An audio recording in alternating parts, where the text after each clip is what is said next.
Hello, it's Jonathan from Kickstart Commerce, and today we're going to be looking at language translation in the checkout file for BigCommerce. So what we're going to do is first of all have a look at the English labels in the checkout. Now, just for the purposes of identifying where the labels are, I've actually put some additional question marks in here after the name guest in English. So if we go and actually look at the theme files here,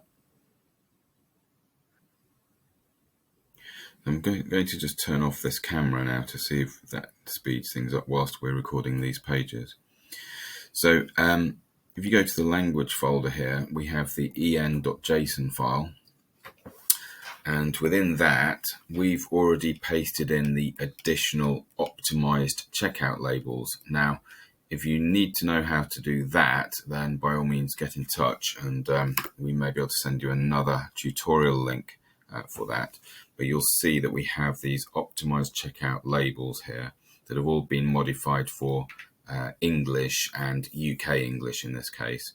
So we say things like town, city, and postcode rather than zip code, things like that. So if I search within here for 2 question marks or 3 question marks, you'll see this is where I actually modified the checkout as guest text. So if I take those 2 question marks out and save and apply that, then when we actually look at the checkout, you'll see that this changes and shows just 1 question mark. So we know that we're in the right place. Now, the way BigCommerce works is that if you want to have a Spanish or a French translated checkout, if you have those files in the theme files for French and Spanish, and the browser is running in those languages, it will show the translated labels.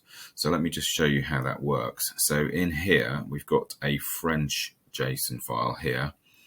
So for example, I've copied all of these labels into the French JSON file, and I've actually translated, so let me just search for these question marks again.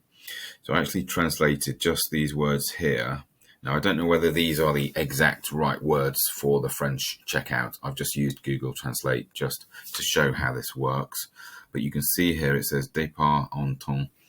And if we go here, and I'm going to change my browser language now. So I'm going to pretend to be French. Then we'll see that this actually does load up that translation that I actually made in there. So that works fine for French, and the French one seems to be built in by default. Now the Spanish one isn't there, so you're going to have to go and add that offline. Now I've got a copy of this theme offline, and basically I've added in an es.json file. I've bundled it and loaded it back up. And what happens then is that you actually then have an es.json file, and you can actually go and put the Spanish translations in. And you can do that for any of, I think it's 12 languages that BigCommerce supports. So I hope that gives you a clue as to how to translate the checkout. And if you need any further help, then by all means, get in touch. So I look forward to seeing you next time, and I'll speak to you soon. Thanks. Bye for now.